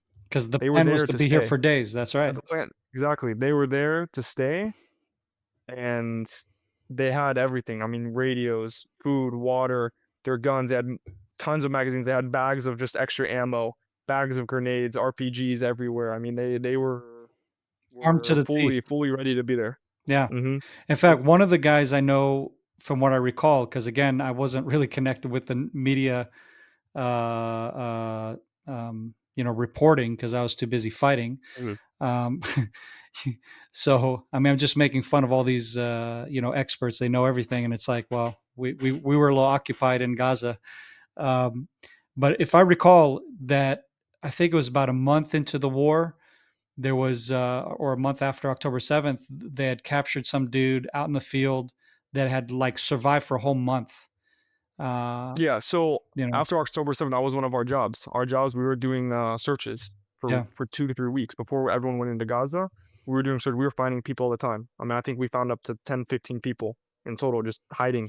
And a lot of people we found too were civilians that just walked in and right, didn't know that all the Hamas guys are going back to Gaza and just got stuck, which was right, the craziness of the different types of people that had come in through the border. It wasn't just these special forces guys. I mean, it was yeah. everyone that saw what was happening basically tried to come across the border, So yeah, it was like the which is mob. It was the mob mentality, right? So the exactly, numbers in the beginning of the war, they said 3,000. The updated and it number is got all the way up to 6,000 or 6 or so. something. Yeah, so it's Yeah, over 6,000 terrorists. Some say even around like, mhm, 7,000, but about half of those were civilians. Um, exactly, because yeah. another thing that's really crazy because think about we're in this armored vehicle, we can only go 5 kilometers at a time. We're in this big suburban area. We can only be at this small part at a time. So you think about we're missing 85% of the battle. Hmm. So our goal, we're really trying to make as much noise as possible so they're shooting at us and not being able to have the time to go into civilian houses. But Hmm. after the battle's over, you'll see people's couches were in the middle of the road. There were TVs that were in the middle of places that they had dropped because when we Right. drove past, and we would obviously fire upon them, we would drop it. But it's like these people were coming across the border to steal someone's couch Yeah. or to steal someone's TV. Just the craziness of what they were thinking that they see the borders open, let's just go steal these random things from people's houses. Yeah. And I remember So the units that had entered into Gaza in the beginning, that as they were walking along those routes, that's what they reported, that they just saw crap everywhere, that basically their hands were so full. It's like, okay, I guess I don't need this. I'll hang on to this, and you have that all the way leading into the border, just civilian stuff, Israeli stuff for miles. yeah, yep. Totally, yeah. It's hard for, I think, for people to imagine. But think about any place in America or Europe, if you had around 6 to 7,000 people, half of which have been highly trained, the other half are just, they're just you know idealize these terrorists and are like, oh cool, I'm going to join y'all, but Yeah, zero training. Imagine what kind of damage those folks can do. And that's exactly what exactly. happened on October 7th. And if you think that Mhm. that's not going to happen in your backyard, if you think it's not going to happen in the United States or in Europe, then you're highly mistaken, because these 'Cause terrorists it have like you put, it doesn't infiltrated for take years. training. You can have just a group mentality. Yep. You can see maybe 2 or 300 people doing this. Now you're gonna have another 2, 300 people join in, and then another, it's just gonna expand on that, which is exactly what happened on October 7th, Yep. which is the people that first crossed over were gonna be the soldiers, the highly trained special forces, everything. Then you're gonna have more of the regular soldiers, and then you're gonna have all the people saying, "Hey, if the border's open, let's go check it out, see what's happening." And in order to get to where they needed, I mean, a lot of the civilians that crossed were also torturing or kidnapping people. That was a big thing with that when I was in Gaza. A big thing with the kidnapped is Hamas claiming they don't have any connection with them because civilians took them and are just keeping them in their house. Hmm. So it's another one of the dangers that come with that type of chaos. Right. And then basically they're trying to see what they'll get out of it, right? How much can I hold this person Exactly. for? Who can I negotiate Mhm. with? Basically a bunch of aspiring terrorist morons. Um, Yeah. that's just crazy. So Mhm. so you guys get in contact around 11 a.m. for the first time with the military. What happens after Just on that? the radio. Right, So, exactly. yeah, about Radio 11 contact. Yeah. we get on the radio and they tell us, "We're coming." That's all basically they tell. They don't tell us who, when, where, nothing. They basically tell us we're coming. So, we know realistically, we know probably no one's coming. Yeah. And we're all down, have almost no ammo. Our army vehicle only goes 5 kilometers an hour, and we just keep going. Basically, that's, we got to the point where our commander was like, "We just have to run someone over." I mean, that's all we can do, try to run them over. That's what we're gonna have to do because we're the only ones here. Yeah. So we basically get down, we keep doing these circles, we keep following the WhatsApp house to house type thing, and eventually about 1 o'clock, the first army unit gets there, which is Maglan and Saret Gavatis, two special forces, two very good units. Yeah. Get to the border, and from there we meet up with them. We kind of explain them about like 30 seconds, explain to them what's going on, what's happening, and this isn't the end of our story though, because as we tell, we have no ammo, nothing. We grab a few magazines from them, each one of us, and we go back in because we have to go recover the body of one of our teammates. Yeah. So he's in the middle of the kibbutz, and we know that their number one goal of Hamas is to kidnap Right. bodies, people, kids, anything they can get their hands on. So we know that our most important mission now is we need to go in as before we, as we're getting switched out and to get our fallen teammate. Yeah. So we go back in and battle starts again. Go back in, and this is the scariest part. Now you got to get out of the armor car. You have that, the few inches of metal between you and the terrorist. So you feel decent. You feel like you have a little protection. But now it's time. You got to get out, and we got to recover the body.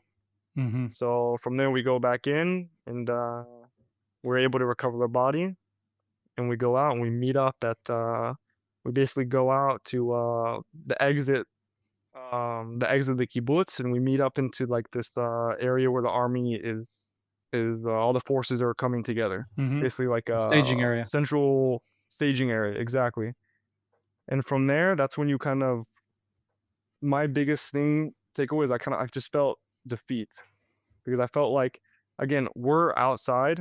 At the very beginning, the first 2, 3 hours we were going inside of houses, but you don't see anyone because everyone's inside of the shelters, and you see bullet holes inside the shelter, so you don't know, is that family okay? Can't check on them because you gotta go house to house. You have no time. So you see houses just full of bullet holes, grenades, houses shot with RPGs, and you have no idea what's happening to these people on the inside. Hmm. And you can't even think about what happened just because you're still fighting. You're still in that mentality of of just to keep going, to keep fighting, so you can't Close even the think about distance it. with the terrorists. You don't have time to mess with that. Exactly. Yeah. Yeah, exactly. So by the time we left, we got to the staging area, and you're there staging, and you see the army, and you're like, I'm dead. You can see like almost you feel like dead inside. You feel defeat. You feel like you failed your job. That was your job, is to protect this kibbutz, and you felt like a failure. You're one of your best friends is killed. You're sitting right next to his body. You're in a tight armored car. You can the just all the senses like central. You have a sense like overload on your senses Yeah. of just defeat. So as we feel a little bit safe, we get out of the vehicle, and I'm not even able to walk. I get out, and I can't stand out. I basically pass out. Me and two other guys pass out on each other basically as we get out of the car, and we're probably pass out, I think, for about an hour. And this is how crazy this time was. We were passed out on the side of the road, and no one even checked on us because everyone just assumed we were dead. Because these battles where we were in Be'eri, because we're in the connection point of Be'eri and Nachal Oz and all these different kibbutzes, that there wasn't even time for someone to even check on us. I Jeez. talked to some people that saw us, and they said, "Oh, we just assumed you guys were just dead." Really? So there's no reason. So that's just the chaos that was happening at Golly. this time, which is about 1 to 2 p.m., which, I mean, 1 to 2 p.m., that's 8 hours after the And attack you probably started. what you needed, The fa your body was depleted from energy and you just need an energy was boost, Yep. Exactly, exactly. like some water and, So, maybe water would've some been nice. and maybe it Banana or an apple or something. yeah, and something with some exactly, with some sugars and stuff. Dang. Yeah. So, Golly. definitely you just that was one of the hardest, days of my life, just on part of that, and just the defeat, because I felt for a few days, I just felt, defeat. I mean, that I basically cried myself to sleep because I just felt, because no one knew for the first few days of how many people were killed or what happened or anything. Right. And I'll skip through about a week Did you after this guys battle see ended. civilians that were shot up or murdered in the kibbutz as you were Yeah, doing your so rounds? I saw So you at there least was saw 2 some of the houses that we carnage of went what the into. terrorists had done? Yeah, so there's 2 houses that we went into that the, civilians were killed on the floor before they had made it to the shelter. Mhm. But for the most part, we weren't able to see people because they were told to hide in the shelter and not let anyone in. No Right. matter what happened, you do not let anyone in, and we didn't have time to check on people. That was basically our mission, was to go to keep terrorists from entering the house. Yeah. So we wanted to stay on the outside and make as much noise as possible and shoot as much as possible, just to keep people from going into the houses, to make them nervous enough to focus their attention on us instead of the civilians. Yeah. So I'll skip about a week after October 7th, about October 14th, we actually headed back to the kibbutz, and they told us we were able to talk to the families that were there. So we had like a little event, and all the families came. And I think that was almost one of the hardest. That was also one of the hardest days of my life, because you're face to face with the people that you're trying to protect, and you can finally see them. Just Yeah. the sight of seeing the people, the children, the old people, the fam, because everyone in the kibbutz, all of them have kids. It's a family community. Almost everyone has kids Yeah. and their family. And I remember them telling us that when they first thanked us for what happened, when they first told us that their the numbers of Nachal Oz where I was compared to the numbers of the other kibbutzim, I remember that was like the day that I really realized what we had done there, because we were about a week with no idea of what happened. Well, I didn't know if everyone had died. I didn't know how many kidnaps. I didn't know anything. And realizing that even though we didn't complete our job completely, there were a few civilians that were killed. There was a few civilians that were kidnapped.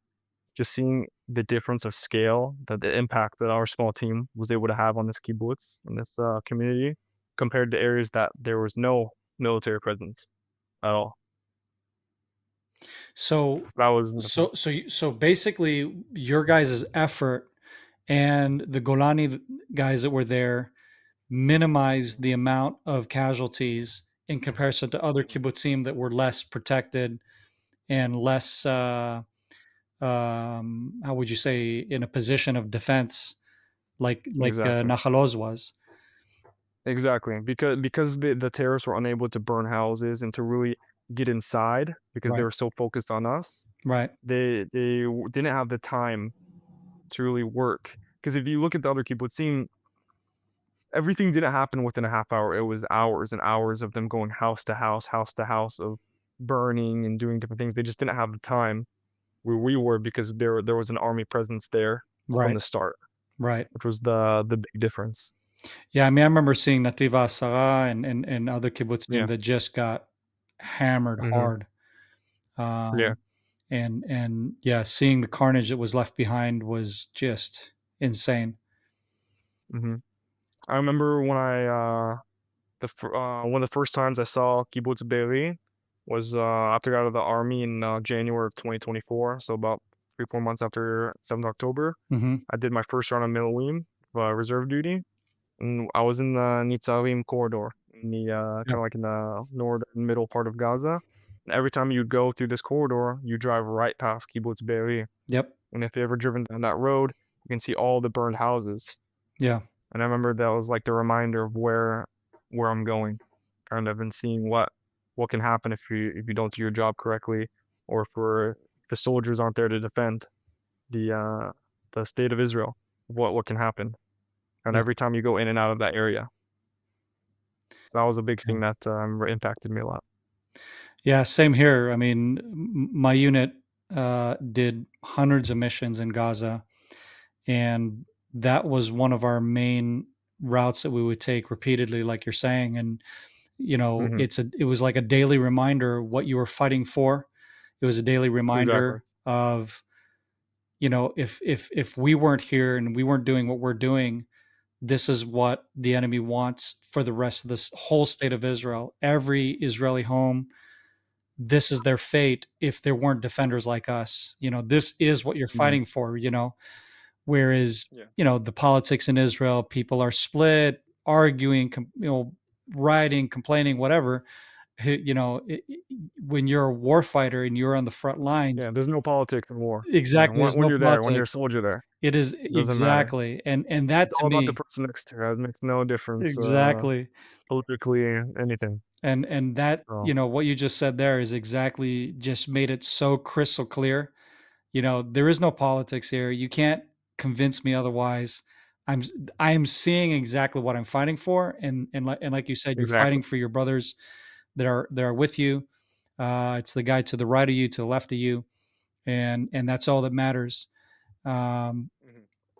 yeah, it's definitely a very strong reminder as you're going on another op and risking your life again. Yeah. A very crystal clear understanding. This is what I'm fighting for. It's not like, when you're deployed in Afghanistan, Iraq, far away from home, Yeah. and the ramifications of what you're doing are not always so clear, right? The why. Exactly. Yeah, that's pretty Mhm. powerful. And that was the reason too, is when we met the families. I mean, most people in the United States military, you're never gonna do a mission and then come back and see your own family, or so, or your friend's family, or your anyone that you're really gonna know right there, The because direct that's what effect really of made what me. you did. Yeah, Exactly. that's right. Exactly. Because these people, I mean, to me, I mean, these people are Israeli, so these are my family. Hmm. So after seeing them and talking to them, and hearing them thank me and give the stories of what they thought was happening, hearing stories of how, they have 5 children, and the dad's holding the door shut, and they think they're gonna die, and they think their kids are lives are at risk. I mean, hearing stuff like that just really, just hits you like nothing can. Yeah, There's no way to even describe how that the feeling. So crazy. just the difference of how close everything is here. That's right. Just the distances between the kibbutzim and the Gaza, or even the same thing in the north. I mean, the distances of all the cities and kibbutzim on the northern border compared to Lebanon, it's all so close. You're basically fighting in your almost in your backyard, or in your front yard, I guess you would say. It's basically right in your house, right in front of your house. Exactly. Exactly. Yeah. Man, that's crazy. So, at the end of the day, after all of that, you guys, to my understanding, you only lost one of your teammates. Yeah. Yeah. So I was So you got pretty probably one of fortunate, the most. really. We were very lucky. I mean, easily. I mean, we had 2 or 3 guys that were, if they weren't evacuated to the hospital, in that quick of time, we would have lost 4 or 5 guys. Hmm. And we just I mean, I really it's all luck. I really do think a lot of it was luck. I mean, there's so many times that why did this RPG hit the wheel and not the door? If it hit the door, we would all died. Why, this bullet that they're shooting at us hit 2 inches from the little hole in the door that I'm shooting out of. It would have 2 inches to the left, 2 inches to the right, would have hit me in the face.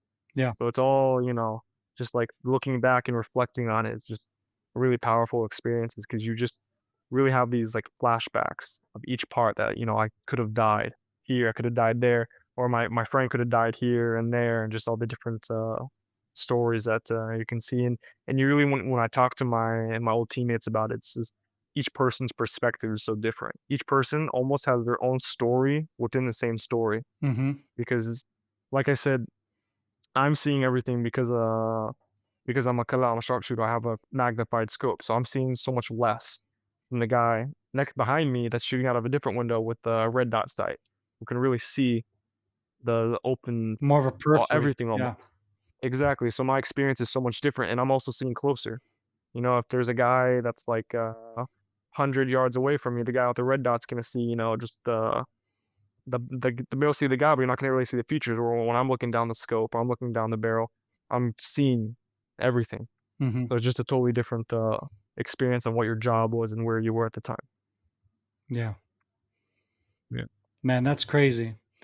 Um, on October 7th, there's all kinds of stories of friends of mine that I heard, and um, like one of my good Yamam friends, he was there ahead of his whole team, and Mhm. until everybody arrived, he wasn't gonna jump ahead with another team. Literally, the team that left, and that he made that They were the split ones in second. Savannah. Yeah, it was a split second Yep. decision between do I go with these guys because I'm already here, or do I wait for my team and go as a team? Mhm. And because he chose to go as a team, that team that left, right, that he could have been with, literally the whole Mhm. team got eliminated by Yep. an Their RPG. Savannah was RPG'd. Yeah. Yep. So like Yep. stuff like that, that you're just like, you know what I mean? It's split second decisions. And It the is. difference is you would have been with those guys or you would have been with the guys that made it. No, like I said, if Yeah. because I was in the other group, the 6 guys that I was with, Yeah. none of us were injured. Right. Not a single injury. I had some grenade fragments in my leg, and that was about it. Right. Where everyone in the other group, every single person was either killed or almost killed Yeah. Yeah. from major injuries from bullet wounds and everything. So Because it's they got ambushed. almost the luck of the draw. The luck of the Yeah, draw. it's Yeah. almost like kinda like the luck of the draw kinda thing. Yeah. So that's also another thing that they're just the randomness of war, Correct. that, Correct. anything and everything will happen almost. Oh yeah. So you never know. And I mean, I know with us, with my team, we were in like multiple mass casualty events, like throughout the beginning of the Mhm. war. I mean, multiple. And that it plays with your mind, right? Because you're just like, dude, that happened like right next to us. Like that could have been us. That Exactly. totally could have been us, right? Um, Mhm. or a convoy that got hit with an IED or an RPG. You literally just took that same route hours before or whatever, Yeah. you know. Of course, they tried to hit us as well, and so we've had all everything from getting fired at, RPG'd, mortared, you name it. Um, Mhm. it's it's just hard to believe sometimes, right? That you've Yeah. literally walked through the valley of shadow of death, Without and yep, there are those that yep, make it, and there are multiple those times, that yep, don't, and exactly. you know that's war. And you never know which one you're gonna be. Yeah, and that's war. Yep, It's ugly, and yep, I think what's important too for our viewers are listening to understand that um, we didn't choose this. We don't want this. I know I'm a man of peace. I know just listening to you, mhm. you don't sound like one of those morons that just wants to go and get themselves into a war No, conflict no, for I the I fun of definitely it. don't I definitely don't glorify anything. I mean, Yeah, again, you know, if I could take back everything that happened October 7th and get rid of it, I'd rather go back and never do anything in my I'd rather have my service be boring, nothing ever happened. I'd rather, if I could go back and say, "Look, I had a boring service, I barely did anything." Honestly, I prefer that yeah, than what happened. Because again, war. war is one of the worst things that can happen. Yeah. I mean, Yeah. there's nothing more tragic than that. And I think that's important because we've been criticized so much by the international community that think that we're some kind of bloodthirsty warmongers. Um, so I'm talking from a guy who's got over 20 years of experience fighting in multiple wars. Um, Nobody in my team wants to go to war. Nobody in my team enjoys fighting in a war. We've all had personal losses. We've all had close calls. Um, and then listening to your story, I think people understand. I mean, clearly, um, you guys came as close to death as possible, and Mhm. the miracle that only one of your teammates was killed is, I mean, that's a real miracle in the Yeah. chaos of what you guys Mhm. walked into. Um, but all that said, right? I don't know anybody who does what we do, that enjoys it, that wants to do that. Mhm. We are literally we are men of peace, right? But And you another thing I prepare want to for add war. But you prepare for war. You prepare for the worst before case always be scenario, and prepared. we're defenders. And that's all we are. Yeah. We're not looking to slaughter a bunch of Palestinians. We're not looking to take pleasure in going into their backyard and demolishing their homes and all that stuff. Nobody I've met is taking joy in that. Um, but what we are is we're defenders, and we're here to defend what is ours and what is dear to us. Mhm. And what these guys did is they infringed on what is holy and dear to us, which is our families, it's our homes, and we will bring the full wrath of the military power and presence and strength against them in order to restore that peace. And that's, I think, what most of us are about. Put all those politics aside, all these news reportings aside. That to me is the bottom line for most of us. Yeah, and then and another thing I want to add is, especially with you talking about how no one really enjoys it, and I want to talk about. I definitely feel like the being in war itself. I mean, a lot of even the people that don't come back with physical um injuries. I mean, the mentality. I definitely feel that a part of me. The best way to start is like a part of me did die. I feel like a part of me died on October 7th on that in that kibbutz. Every time I go there, I feel like there's a part of me that's there because I'll never forget that feeling of defeat and hopelessness Yeah. and just the pure like survival instinct that I'll have and the memories that I'll have. That piece is always going to be there.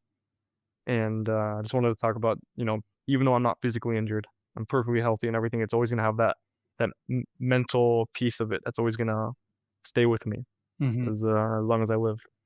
Yeah. So, yeah. Well, And I'm man. sure with everyone else, with everyone's story, everyone has stories like that. Yeah. And those pieces, those stories will never leave them. Um, so Well, brother, I really appreciate your sacrifice. I appreciate your commitment to thank you so come much. Also yours. Thank you so and much. and serve here in Israel. You didn't have to, but you did. And I think the choice that you made was an honorable choice, given that most Israelis, I think, in your position, would enjoy living in America, pursuing their college careers or their college and then their careers, enjoying playing sports. Like, I imagine you enjoyed what you did, right? Back in Oh, I America. loved it. Oh, my dream. Yeah. I was living the dream. Living, I mean, as I living, am now. living. As Yeah. now, I'm living my dream as well. Living in Israel, both. I am.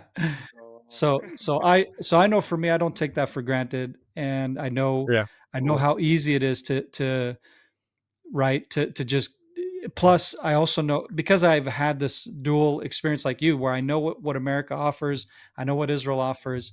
It's a much easier life in America. There's so much more Oh, yeah. benefits and whatnot. Coming here is a sacrifice, it is a commitment.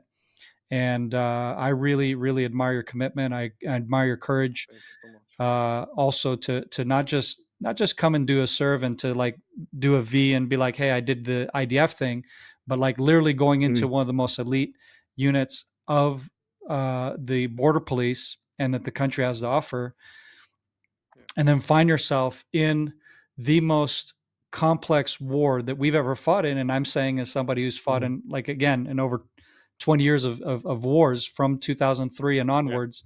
I've been in basically every conflict, every operation and war that we've had, and that's a major commitment. And to find yourself in literally probably the most hardest war that we've had in many years, many years, probably since, let's say, Yom Kippur, I think is the closest Oh yeah. to that feeling of overwhelmness, failure, defeat. Um, and plus, this is one of the longest wars we fought and have been Oh yeah. fighting. Yeah. The only one that comes near to it is the Milchemet Atasha, which I understand we're about to cross and pass the days, Crack cross the over it. length of that. Hmm. So, and again, that's completely different, right? It was not the same thing. It wasn't an all-out Mm. war as Gaza is. Yeah, more of a Cold War kind of thing. Yeah. Exactly. It was more of a Cold War, and it was more like little small insurgents that would come and leave. And Mhm. so, really, I would say this is the longest, hardest war that we fought in. And your Yep. generation is really stepped up to the plate. A lot of the guys Hmm. in my age bracket, we had our reservations, of course, with these young Yeah. kids who grew No, up with yeah. with iPhones in their hands, be able to muster up what it takes to really, to really be able to fight in this conflict. And you guys have been doing an amazing job, and really proud of you guys. Really proud of your generation, and really Thank you proud of so what you've much. done, man. Thank you. So appreciate it, brother. Guys, I hope you've enjoyed this podcast. This was a very raw, personal experience that Cameron shared with us. Um, Hopefully, you can take this and share it with your friends. Let people understand this is what people on the front lines here have endured, have gone through, and we're still going through. War is not something that we take pleasure in here in Israel. It's something that we do because it's a necessity. It's not something we want. Again, contrary to what you might hear on the media. And make sure to I'll put social links, whatever that you have. I know you're probably not as having a bunch of different social media stuff, but people can at least follow you in whatever you have accessible. No problem. And guys, show them support and share this podcast story. Share this personal story of what these guys had to endure on October 7th. It's nothing short of heroic. Um, and I think more people out there need to hear the real story of the Israeli warfighter and what we had to do to defend our communities and are continuing to do to defend our communities. Just as before we started this podcast a few hours ago, yesterday, we had another ballistic rocket missile attack against us. We had to run to our shelters again, like most of the Almost country. every day. And this has been happening nonstop. So we're not doing this because we enjoy it. We're literally doing this so that we can live in peace. And that's really the bottom line. And so that's the truth of what's happening in this conflict here in Israel. Go ahead and share it. People that are haters, be like, hey, listen to these guys. This is their personal story. Um, and that's really all I can say, guys. That's all we can do is we can share our stories, and hopefully people understand and get a better perspective, a real perspective. This isn't a Dave Smith who Googles answers online and says he's done research. We've lived it. There's no research here. This is something we've lived and something we're continuing to live out. This is the real deal. Thank you guys for listening. Again, share, like, subscribe, all that good stuff, because that's the only way we can get more people to be impacted with the truth of what's happening here in Israel. Cameron, my brother, again, thank you so much for this Thank you so powerful much. story, brother. Anytime. Thank you so much. Awesome, man. May you guys have a wonderful weekend or week or whatever you're doing when you're listening to this. And in the meantime, shalom from Israel.